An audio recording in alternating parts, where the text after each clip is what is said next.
welcome to Roots of Today, the podcast where the past meets the present. With every episode, we journey through time, uncovering the lessons, parallels, and connections between historical milestones and current events to create a deeper understanding of the compelling stories and issues that shape the news. In an NPR report from September 5th, President Trump signed an executive order on Friday to give the Department of Defense a new name, the Department of War. The change returns the department to a name that it carried for much of its history, until it became the Department of Defense in the aftermath of the Second World War.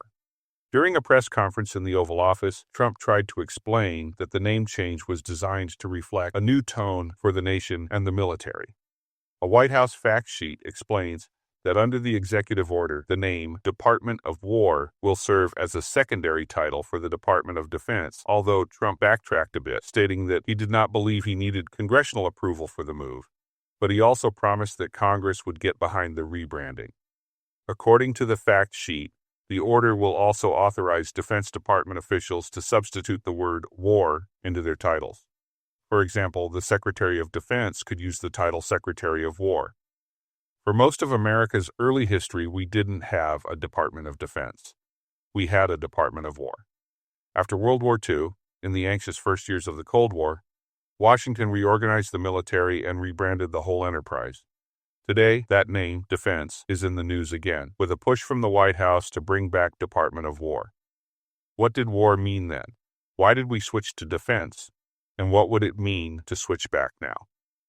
As always, this is Alan, your host, reminding you to grab your coffee, tea, or whatever beverage you desire, as we dig right into the history of the Department of War, from its origins in the Constitution and some of the early challenges it faced, to its rebranding following the Second World War and the rise of the Cold War with the Soviet Union. Article 2, Section 2 of the U.S. Constitution mentions the executive departments and places the president in charge of them as the leader of the executive branch, but it does not specifically spell out what those departments are. When Washington was inaugurated as the nation's first president, the executive branch only had 4 cabinet positions that were created by an act of Congress. They were the Secretary of State, the Secretary of War, the Secretary of Treasury, and the Attorney General. To lead the War Department, Washington chose Henry Knox, a trusted general from the Revolutionary War whose expertise in logistics made him an invaluable member of the Continental Army. As the War Secretary, Knox oversaw frontier policy, militia organization, fort construction, and diplomacy with native nations during the Northwest Indian War, which ended with the Treaty of Greenville in 1795. In 1794, Knox also supported Washington's decision to mobilize the militia against the Whiskey Rebellion, a key early test of federal authority.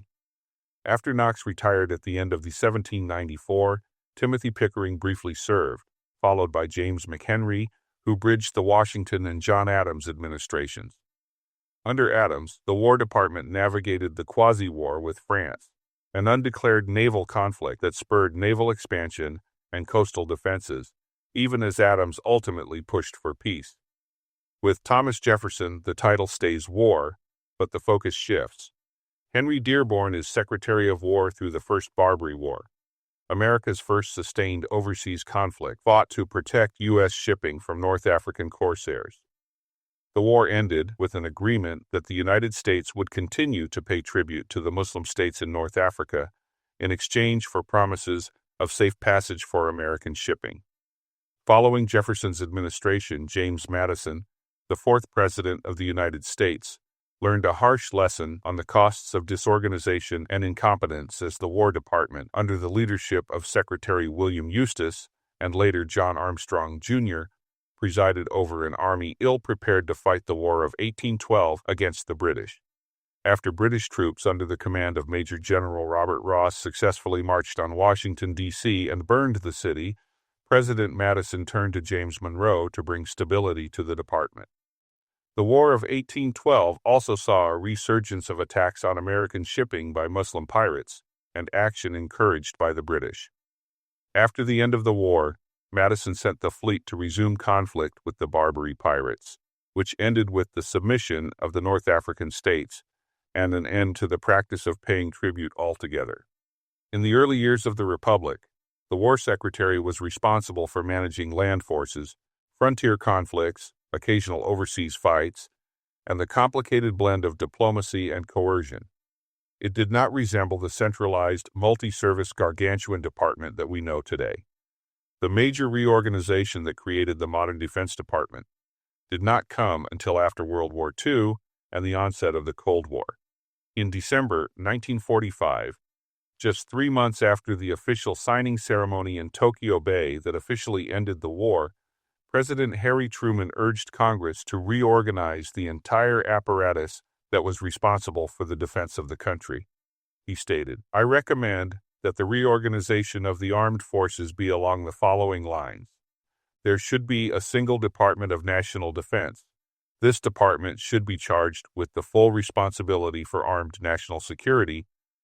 It should consist of the armed and civilian forces that are now included within the War and Navy departments." It is an interesting fact that, at the time, the Department of the Navy was not a part of the War Department. 19 months later, Truman got his wish when the Congress passed the National Security Act of 1947. As a result, there occurred a drastic reorganization of the military. The separate branches of the Army, Navy, and the newly created Air Force now fell under the same national military establishment. The Act also established the Marine Corps as an independent service within the Navy, but the Act didn't simply reorganize the armed forces. It also established the National Security Council and the Central Intelligence Agency. 2 years later, the Act was amended, and the current Department of Defense was created. The amendments converted the national military establishment in the cabinet-level Defense Department. The 3 military branches were placed under the authority of the Secretary of Defense. The military chief of staff to the commander-in-chief was replaced with the full-time chairman of the Joint Chiefs of Staff. Finally, the War Council was renamed the Armed Forces Policy Council. Behind the scenes, the path wasn't smooth. The first Secretary of Defense, James Forrestal, wary of over-centralization, pushed coordination over command. His successor, Louis Johnson, used the 1949 changes to tighten civilian control and budget discipline. Historians and the Pentagon's own historical office note that the 1949 amendments were designed to make unification actually work. Another key driver was early Cold War strategy. The State Department's history site is blunt. These reforms created the institutions presidents needed to manage crises and deter war in the nuclear age. And in scholarship, you often see the line that this was the law that transformed America, reshaping how the U.S. wages peace and war. Finally, the name defense wasn't cosmetic. It advertised a strategic posture, deterrence, integration, and civilian control in a world where preventing war was as important as winning one. The renaming of the War Council to the Armed Forces Policy Council had another purpose, just as the use of the word defense. At the beginning of the Cold War, the United States was in a propaganda war with the Soviet Union. The U.S. worked hard to create a narrative that the nation's goal was peace, and that the department in control of the armed forces understood that the use of military force was a necessary reaction to communist aggression. While the U.S. has failed to live up to the narrative it created much of the time, especially in Latin America, words have meanings, and in the world of international diplomacy, those meanings matter. Which brings us to where we find ourselves today. The White House is moving to rebrand the Pentagon as the Department of War by executive order, using Department of War as a secondary official title while seeking full congressional approval for a permanent change. The stated aim, project a stronger warrior ethos. According to Reuters, the order would authorize Department of War usage in official communications and instruct the Secretary to propose steps to make the change permanent. Supporters say the old name reflects reality. Critics call it costly symbolism at odds with post-1949 norms and warn it could send an aggressive signal abroad. The first hurdle Trump will have to get over, just like every other executive order he has produced to effect governmental change, will be the inevitable court fight. Anyone who has been following this administration, even sporadically, understands that before the ink is dry on his signature on the executive order, Opposition groups are already in the process of filing a lawsuit in federal court to reverse his order. Executive orders designed to steer policy changes in the federal bureaucracy that falls under the authority of the executive branch do not carry the same weight as legislation.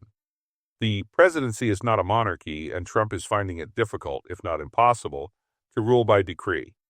However, in this case, congressional action may be required.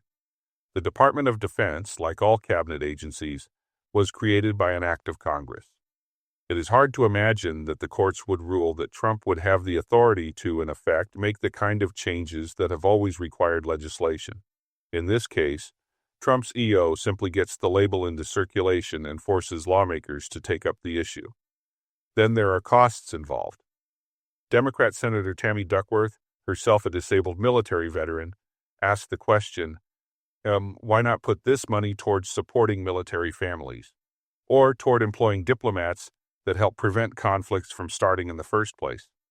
Looking at the issue from a diplomat's point of view, it reeks of a sophomoric attempt at dick measuring, an exercise in unnecessary bravado that can only serve to make the work of the State Department more difficult as Trump cedes the moral high ground to adversaries like China or Russia, nations thrilled to portray the U.S. as a dangerous loose cannon on the international stage.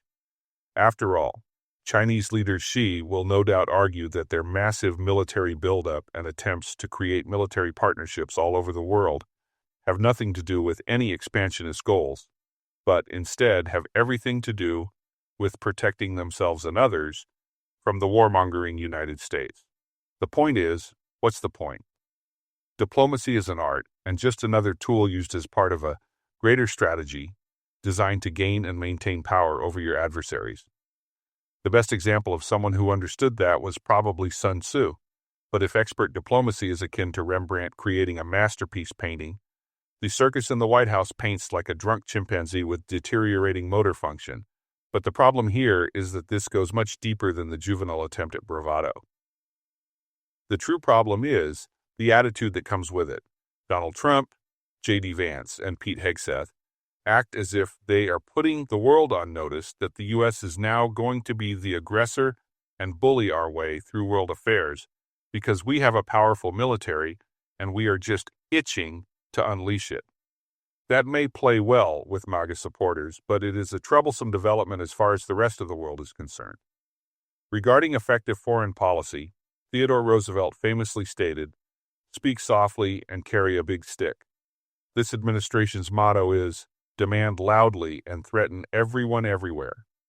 Hopefully, Congress will refuse to cooperate with this latest rebranding. The decision to eliminate the Department of War and replace it with the better organized Department of Defense was the right move in 1949. It is still the right move. Renaming the department to try to look more intimidating is not solving problems. It's just virtue signaling. Trump and his supporters are so fond of pointing out woke virtue signaling when they see it, but here they cheer it on instead. As I said before, the name defense wasn't cosmetic. It advertised a strategic posture in a world where preventing war was as important as winning one. Finally, consider this. We live in a world where perception often becomes reality. That concludes this week's episode. If you find this podcast informative or entertaining, please like and subscribe on whatever platform you use to listen. The same goes if you tune in on YouTube. Also, if you have anything you would like to add to the conversation, or if there is a topic you would like to see covered on this show, please leave a comment. Until next time, remember this. Get informed and fight to keep your political representatives accountable. Your freedom depends on it.